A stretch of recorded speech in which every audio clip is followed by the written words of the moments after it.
वो देखो, पृथ्वी की आंतरिक संरचना वाला पाठ हम लोग पढ़ रहे थे। इसमें शुरू में तुमने पृथ्वी की आंतरिक संरचना में पांच परतें हमने पढ़ा था। पांच तरह की परतें होती है पृथ्वी की आंतरिक संरचना में। सबसे ऊपर वाले परत को क्या बोलते हैं? भूपर्पटल। उसके नीचे मंटल।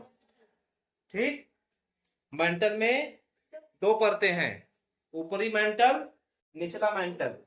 फिर आते हैं कोर या क्रोड।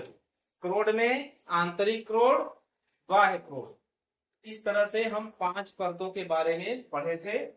अब तीसरी परत जो है, पांच परतों में जो मुख्य तीसरी परत है, जो सबसे अंदर की है, जिसका नाम है कोर या क्रोड, है ना? कोर या क्रोड नाम है उसका, और ये है वो परत। ठीक है, कोर या क्रोड। ठीक, आज इसके बारे में देखेंगे।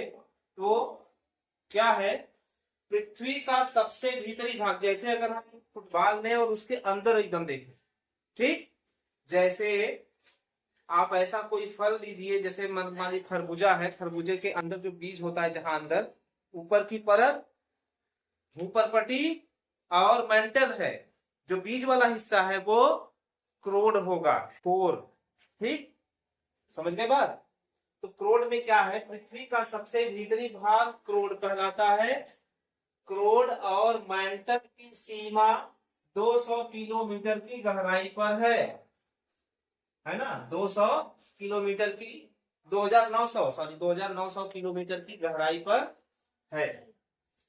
क्रोड परत भी दो भागों में विभाजित है, बाह्य क्रोड, आंतरिक क्रोड। बाह्य क्रोड तरल अवस्था में, तरल मतलब लिक्विड, जैसे द्रव होता है, पानी होता है, तरल अवस्था का मतलब ये हुआ। अब आप समझिए कि जैसे हम पृथ्वी की सतह पर है तो ये ठोस है ना, लेकिन जो बाह्य क्रोड है, जो बाह्य क्रोड है पृथ्वी का, ये तरल अवस्था में होता है, पिघली हुई अवस्था में होता है। और आंतरिक क्रोड जो सबसे अंदर का है, जैसे ये पृथ्वी हुई, पृथ्वी की ये परपटी है, ठीक, इसके ऊपर ऊपरी मेंटल, निचला मेंटल, इसके बाद पहुंचते हैं क्रोड में। क्रोड में भी ये जो आंतरिक क्रोड है, एकदम अंदर वाला, ये ठोस है। और ये जो बाह्य क्रोड है, ये हिस्सा, ये पिघली अवस्था में, द्रव अवस्था में पाया जाता है। समझ के बाद? तो आंतरिक क्रोड ठोस अवस्था में है। क्रोड भारी पदार्थों, मुख्यतः लोहे तथा निकिल से बना है। जो क्रोड होता है पृथ्वी का, ये लोहे और निकिल से बना होता है। इसलिए इस परत का नाम नीफे भी बोला जाता है। नी मतलब निकिल, Ni का मतलब निकिल, ठीक है ना? ये इसका संकेत है। Fe का मतलब होता है फेरस। फेरस कहते हैं आयरन, मतलब लोहे को, यानी कि लोहे को फेरस आयरन कहा जाता है। ठीक है ना? तो इनके संकेत से, लोहे और निकिल के संकेत को अगर हम लिखें NiFe, इसको पढ़ेंगे नीफे। तो आपने देखा जो भूपर्पटी है, ठीक है ना, उसमें सिलिका और एल्यूमिनियम पाए जाते हैं, इसलिए उनको सियाल कहा जाता है। ठीक, भूपर्पटी के बाद आता है मेंटल। मेंटल में सिलिका और मैग्नीशियम ज्यादा मात्रा में पाई जाती है, इसलिए उस परत का नाम होता है सीमा। और जो सबसे अंदर की परत है क्रोड, कोर जिसको कहते हैं, इसमें निकिल और आयरन Fe की मात्रा अधिक पाई जाती है, इसलिए इस परत का नाम नीफे कहा जाता है। ठीक है ना?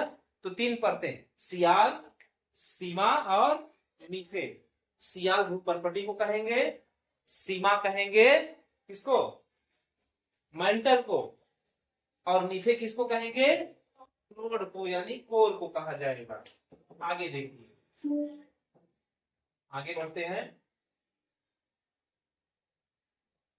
अब देखिए, हमारी पृथ्वी जो है, हम अपनी पृथ्वी की सतह पर और पृथ्वी के अंदर कई तरह की चट्टाने और पत्थर देखते हैं।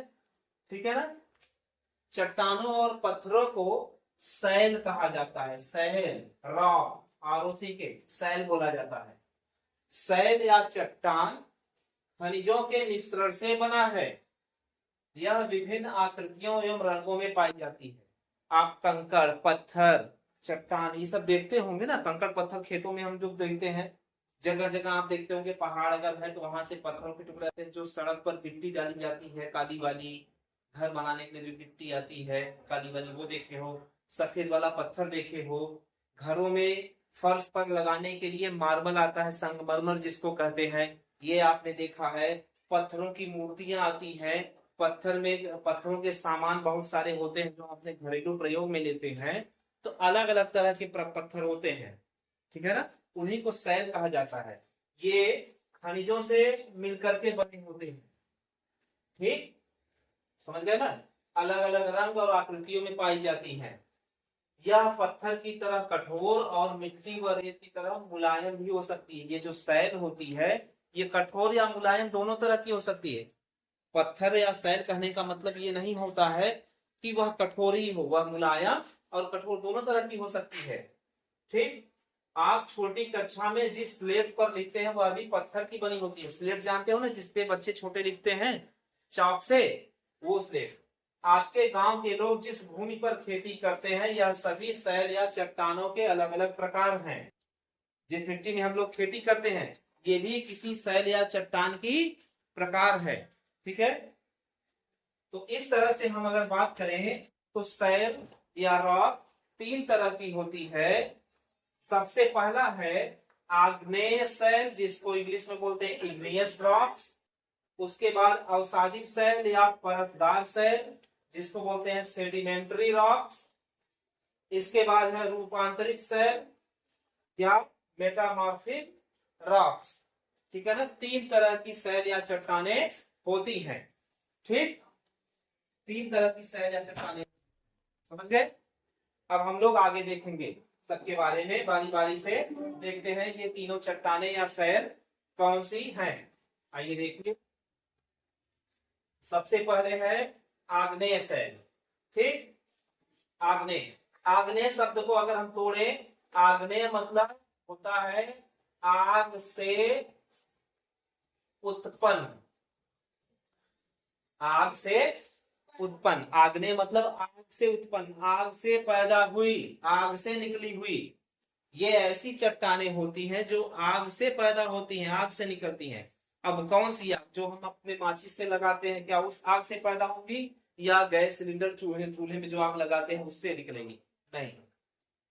एक होता है ज्वालामुखी क्रिया, जब पृथ्वी के अंदर अत्यधिक ताप और दाब बन जाता है। ताप मतलब गर्मी, अत्यधिक ताप और दाब बन जाता है, तब क्या होता है कि पृथ्वी की सतह, यह धरातल जिस जगह पर कमजोर होती है उस जगह से ये दाब और ताप धरती के सतह को फाड़ करके निकलता है बहुत तेजी से, और उसमें से अलग अलग प्रकार की गैसें, राख, पृथ्वी के अंदर बहुत सारी चट्टानें हैं, ठीक है ना, वो चट्टानें गर्मी से और ताप से और दबाव से पिघल जाती हैं। पिघल करके एकदम लाल हो जाती हैं। जैसे भट्टी में अगर आग जल रही हो तो एकदम लाल लाल दिखता है ना, उसी तरह से आग बन जाती है अंदर एकदम, और चट्टानें पिघल जाती हैं जो पृथ्वी के अंदर की हैं। वो चट्टानें पिघलने के बाद जब दबाव के साथ बाहर निकलती हैं तो उनमें धूल, धुआं, राख और बहुत सारा पिघला हुआ चट्टान निकलता है। यही पिघले हुए चट्टान जब पूरी धरती पर, जहां पर ज्वालामुखी फटा है, जब वहां पर दूर दूर तक फैल जाता है और फिर धीरे धीरे वह होने लगता है ठंडा। जितनी गर्मी थी, जितनी लावा था उसके अंदर पिघला हुआ, सब निकल गया बाहर, धीरे धीरे वह ठंडा होगा। ठीक, और देखो एक ही झटके में तो पूरा निकला नहीं, धीरे धीरे कई महीनों कई साल तक निकलता रहेगा। जैसे एक परत निकली वो फैल गई, फिर उसके बाद जब निकलेगा उसके ऊपर परत की तरह फैलेगी ना, एक के ऊपर एक परत की तरह पिघला हुआ लावा फैलता चला जाता है। फिर वह होता है धीरे धीरे ठंडा। वही जो ठंडा हुआ पत्थर है, जो ठंडा हुआ लावा है, यही कहा जाता है आग्नेय शैल। धीरे धीरे ठंडा होकर जम के एकदम पत्थर की तरह कठोर हो जाता है। ठीक है ना, तो आग से ही उत्पन्न हुआ ना, वही पिघला हुआ लावा। ठीक, तो क्या है, आग्नेय लैटिन शब्द इग्नियस का रूपांतरण है। इग्नियस का अर्थ है आग। चित्र 1.2 को देखिए। इस चित्र को अगर आप देखेंगे, आग्नेय शैलों के निर्माण की प्रक्रिया जानिए। उड़ती हुई राख और धुआं जैसा पदार्थ निकलता दिखाई पड़ रहा है, ये देख रहा हो ना। आग्नेय शैलों की रचना इन्हीं भूगर्भ से निकलने वाले तत्वों और तरल पदार्थों के ठंडा होकर जमने के फलस्वरूप हुई है। ये तरल पदार्थ पृथ्वी के आंतरिक भागों में गर्म एवं पिघले हुए रूप में रहते हैं, जिनको मैग्मा या लावा कहते हैं। जब यह मैग्मा पृथ्वी के धरातल पर पहुंचता है तो लावा कहलाता है। ठीक है ना। ग्रेनाइट, बेसाल्ट, ग्रेवो और डायटोराइट ये आग्नेय शैल के प्रमुख उदाहरण हैं। पृथ्वी की भूपर्पटी का 2/3 भाग, ये हमारी जो पृथ्वी की सतह है ना, इसका 2/3 हिस्सा आग्नेय शैलों से बना है। जिस मिट्टी में हम लोग खेती करते हैं, ये आग्नेय शैलों से ही बनी हुई है। हम लोग अपने आसपास कोई ज्वालामुखी फटते हुए आज तक नहीं देखे हैं। लेकिन जब ये धरती की उत्पत्ति हुई थी, इसके पहले हमने पढ़ाया था आपको, ठीक है ना, सौर मंडल वाले पाठ में, पृथ्वी की जब उत्पत्ति हुई थी उस समय पृथ्वी बहुत गर्म थी और जगह जगह जहां हम लोग आज हैं, कभी यहाँ पर भी बहुत सारे ज्वालामुखी फटे होंगे। उन्हीं फटे हुए ज्वालामुखी से जो लावा निकला और धीरे धीरे ठंडा हुआ, तब जाकर के ये जो मिट्टी जिस पर हम लोग आज हैं और खेती कर रहे हैं, ये धरातल तैयार हुआ है। समझ गए ना। ये जो हमारा धरातल है, जिस मिट्टी पे हम लोग खेती कर रहे हैं, ये सब ज्वालामुखी से ही बने हुए हैं। ज्वालामुखी के फटने से आग्नेय शैलें बनी। वही आग्नेय शैलें धीरे धीरे बरसात मौसम की मार झेलते झेलते टूट टूट करके एकदम रवे दानेदार रूप में मिट्टी में बदल गई। समझ गए बात। तो ये है हमारा आग्नेय शैल। आगे देखिए, आग्नेय शैल के बाद कौन सी शैल है। आग्नेय शैलों की विशेषता, ये देखिए, ये आग्नेय शैल के उदाहरण है। जो आग्नेय शैल है ना, आग्नेय शैल ऐसे ही दिखती है। देखो, इसमें पत्थरों के अंदर चितकावर जैसा दिख रहा है। क्यों? क्योंकि जब वो लावा पिघल करके बाहर निकला है तो उसमें कई तरह के, पृथ्वी के अंदर से कई तरह के पत्थर एक साथ पिघल करके मिल गए हैं। ठंडा होने पर ये अलग अलग रंगों में, अलग अलग आकार में दिखेगा। ये देखो, कभी कभी छेद जैसा, ठीक है ना, कभी कभी ये छेद जैसा दिखेगा, छिदा हुआ दिखेगा। देखना, ये आग्नेय शैलों के उदाहरण है। तो हम क्या देखते हैं, आग्नेय शैलों की विशेषताएं क्या क्या है। आग्नेय शैल कठोर होती हैं, इसलिए इनका अपरदन कम होता है। अपरदन मतलब टूट फूट या बिखरना। ये शैल रवेदार और दानेदार होती है। ये पत्थर जो होते हैं आग्नेय शैल, ये दानेदार होती है, चिकनी नहीं होती है। इन शैलों में परत नहीं पाई जाती है। ठीक है ना। आग्नेय शैल में जीवाश्म नहीं पाए जाते हैं। जीवाश्म क्या होता है, पृथ्वी के अंदर से पिघले रूप में निकले हुए लावा से बनती है। तो जीवाश्म होते हैं जीव जंतुओं के अवशेष जो पृथ्वी के अंदर दबे रहे होंगे, और जब गर्मी से पिघल करके निकला तो इसमें जीवाश्म नहीं पाए जाते हैं। ठीक। आग्नेय शैलों में सोना, देखो इन शैलों में कौन कौन सी चीजें मिलती हैं। जो आग्नेय शैल है, अगर इस आग्नेय शैल को ला करके तोड़ा फोड़ा जाए, इनको पाउडर बना करके साफ किया जाए, तो इसमें से क्या क्या मिल सकता है। सोना मिल सकता है, चांदी मिल सकता है, लोहा, अभ्रक आदि खनिज पदार्थ मिलते हैं इन शैलों से ही। तो जो हम लोग गहने, सोना, चांदी ये सब पहन रहे हैं, ये किन शैलों से निकाले जाते हैं। आग्नेय शैलों से खुदाई करके, ठीक है ना, खान में। भारत का दक्षिण का पठार अधिकतर इसी शैल से बना है। हमारा भारत देश है, ये भारत देश का ये वाला हिस्सा देखते हो, इस हिस्से में यहाँ पर है दक्षिण का पठार। तो दक्षिण के पठार की जो भूमि है वह आग्नेय शैलों से, ज्वालामुखी विस्फोट के बाद आग्नेय शैलों से धीरे धीरे जाकर के ये बना हुआ है। आगे देखिए, अब आता है परतदार या अवसादी शैल, दूसरा प्रकार, सेडिमेंट्री रॉक्स। ये कैसी चट्टानें होती है। देखो, ये जरा चित्र में देखो,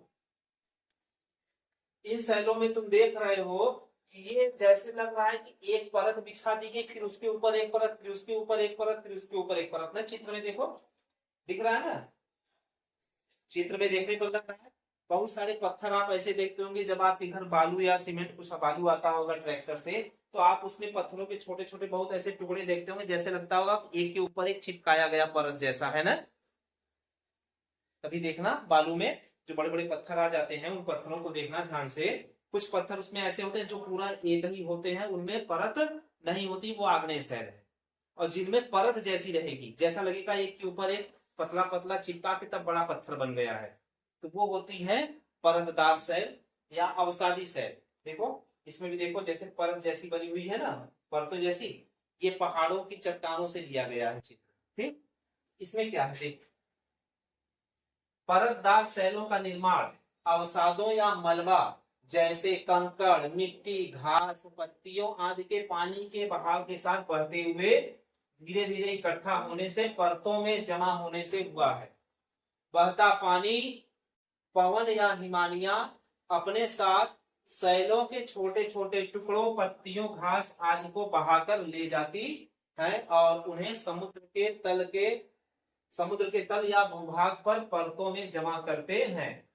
धरातल के 3/4 भाग में परतदार शैल पाई जाती है। हिमालय पर्वत में परतदार चट्टानें पाई जाती हैं। अब इसमें क्या है, बलुआ पत्थर, चूना पत्थर, कोयला, खड़िया आदि चट्टानें परतदार चट्टान के उदाहरण हैं। आप ये समझिए, बरसात के मौसम में आप देखते होंगे जब बारिश होती है तो बारिश का पानी अपने साथ ढेर सारी मिट्टी, छोटे छोटे कंकड़, घास फूस, पत्तियों को बहा कर ले जाता है। और जहां तक पानी तेज बहता है वहां तक तो ठीक है, जब पानी की स्पीड कम हो जाती है तो किसी न किसी एक जगह वह सब गंदगी को जमा करते चला जाता है ना। सारी गंदगी एक साथ कहीं जाकर के रुक करके जमा हो जाती है।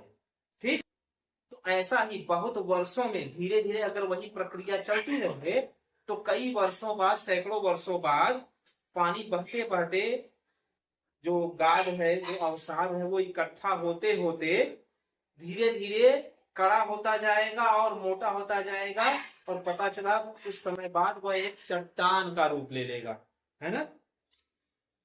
सैकड़ों वर्ष बाद, कई वर्षों बाद धीरे धीरे वह एक पत्थर की चट्टान के रूप में बन जाएगा। समझ गए ना, वही होता है परतदार शैल। ठीक, आगे देख, परतदार शैल की विशेषताएं। परतदार शैल का निर्माण चट्टान चूर्ण तथा जीवाश्मों एवं वनस्पतियों के एकत्रीकरण से होता है। ठीक है ना, यहाँ पर है। अतः परतदार शैल में जीवाश्म पाए जाते हैं। परतदार शैलों में परतें पाई जाती हैं, परंतु ये शैल रवेदार नहीं होते, ये परतदार होते हैं, रवेदार नहीं होते। परतदार शैल प्रायः मुलायम होती है जैसे चीका मिट्टी, पंख, परंतु कुछ चट्टानें कड़ी भी होती हैं जैसे बलुआ पत्थर। ठीक है ना। आप बालू जो आता है आपके यहाँ, उसमें आप देखिएगा परतदार जो पत्थर मिलेगा उसको फोड़ने की कोशिश करना, वो बड़े आसानी से फूट जाता है। ठीक है ना, क्यों? क्योंकि वो मुलायम होता है, कड़ा, कठोर नहीं होता। परतदार चट्टानों में खनिज तेल। अब इन चट्टानों में क्या क्या पाया जाता है, ये चट्टानें जहां पर बन गई हैं उन चट्टानों में क्या क्या पाया जाएगा, खनिज तेल पाया जाएगा, कोयला और अन्य प्रकार के बहुमूल्य खनिज पाए जाते हैं इन चट्टानों के अंदर। आगे अब आती है रूपांतरित शैल। ये चट्टानें अन्य चट्टानों के रूप परिवर्तन के फलस्वरूप निर्मित होती हैं। परतदार शैल या आग्नेय शैल में दाब और ताप द्वारा परिवर्तन के फलस्वरूप रूपांतरित शैल का निर्माण होता है। ये शैल कैसे बनेगी, जो आग्नेय शैल बनी है लावा के ठंडे होने से, और जो परतदार शैल बनी है गाद और अवसादों के इकट्ठा होने से, इन शैलों पर जब दाब और ताप मौसम का पड़ता है तो धीरे धीरे आग्नेय शैल और परतदार या अवसादी शैल धीरे धीरे रूपांतरित होकर के रूपांतरित शैल में बदल जाती है। रूपांतरण की क्रिया के दौरान चट्टानों का संघटन और रूप रंग बदल जाता है। जैसे जैसे समय के साथ उन पर गर्मी, ताप का प्रभाव पड़ेगा, दाब का प्रभाव पड़ेगा, तो इनका रूप रंग बदल जाता है, परंतु चट्टान में किसी प्रकार का विघटन मतलब टूट फूट या वियोजन नहीं होता है। जैसे कच्ची मिट्टी से ईंट बनाना, आपके पास मिट्टी है, ये कैसी शैल है, जो कच्ची मिट्टी है ये आग्नेय सेल का उदाहरण है। जब इसको आप एक सांचे में बना करके भट्टी में पका देंगे तो वह ईंट का रूप ले लेगी, और यह ईंट कौन सी सेल बन जाएगी? तब रूपांतरित सेल हो जाएगी। क्यों? क्योंकि आपने उस पर ताप का प्रभाव दे दिया, भट्टी में पकाया ना, ताप का प्रभाव दिया तो वो रूपांतरित हो गई रूपांतरित सेल में। ठीक, जो संगमरमर का पत्थर घरों में फर्श पर लगाने के लिए आता है, ये भी रूपांतरित सेल का उदाहरण है। देखो, संगमरमर के पत्थर को पहाड़ों से काट करके किस तरह से निकाला जाता है। ठीक, ये ग्रेफाइट है। जो पेंसिल से आप लिखते हैं जिसकी नोक होती है वो इस पत्थर से बनती है, ग्रेफाइट। जो काली पेंसिल आप लिखते हैं ना, वो ग्रेफाइट पत्थर से बनती है। वो भी एक रूपांतरित सेल का उदाहरण है। और ये अलग अलग रंगों और अलग अलग आकार के रूपांतरित सेल है। ठीक, इसके बाद देखिए क्या है, रूपांतरित सेल की विशेषता क्या है? रूपांतरित चट्टानें ताप और दाद के कारण बनती हैं। इन चट्टानों में कठोरता अधिक होती है, जिससे ये चट्टानें जल्दी नहीं टूटती। ये चट्टानें मूल्यवान पत्थर संगमरमर से लेकर हीरा, नीलम, माणिक जैसे रत्न प्रदान करती है। इन चट्टानों में संगमरमर है, हीरा मिलता है, नीलम, माणिक जैसे रत्न मिलते हैं। और एक चीज ये देखिए, ये है मूल चट्टान। मूल चट्टान का मतलब आग्नेय और अवसादी सेल है। ये रूपांतरित चट्टान है। जब इस पर ताप और दबाव का प्रभाव पड़ेगा तो ये बदल जाएंगी रूपांतरित सेल में। जैसे ग्रेनाइट से बदल जाता है नीस में, बालू वाला जो पत्थर होता है वो बदल जाता है क्वार्टजाइट में, चूना पत्थर बदल जाता है संगमरमर में, कोयला बदल जाता है ग्रेफाइट में। अब समझे, ये जो पेंसिल से लिख रहे हो ये पहले कोयला था, जब इस पर दाब और ताप का प्रभाव पड़ा तो ये बदल गया ग्रेफाइट में और हीरा में। समझ गए? सैल, और सैल बदल जाती है स्लेट में, जिस पर हम लोग लिखते हैं। आगे देखिए, ये उपयोग चट्टान और चट्टानों के प्रकार। इसमें देखिए क्या है, जैसे मकान या मूर्ति बनाने के लिए बलुआ पत्थर और संगमरमर का प्रयोग किया जाता है। ये किस प्रकार की चट्टान होती है? अवसादी या परतदार शैल होती है। लिखने के लिए चाक, स्लेट और ग्रेफाइट का प्रयोग करते हैं, ये रूपांतरित सेल का प्रकार होता है।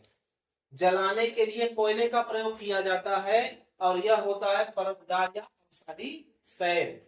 आभूषण बनाने के लिए हीरे का प्रयोग होता है, ये होती है रूपांतरित सेल। खेती के लिए चीका मिट्टी और लावा मिट्टी का प्रयोग किया जाता है, ये होती है परतदार या अवसादी सेल। इस तरह से हमने पृथ्वी की आंतरिक संरचना और सेलों के बारे में पढ़ा। कितने तरह की सेल होती हैं और किस तरह से एक दूसरे में परिवर्तित होती है। ठीक है ना? तो ये क्लास आपकी खत्म हो गई। ठीक, जाओ।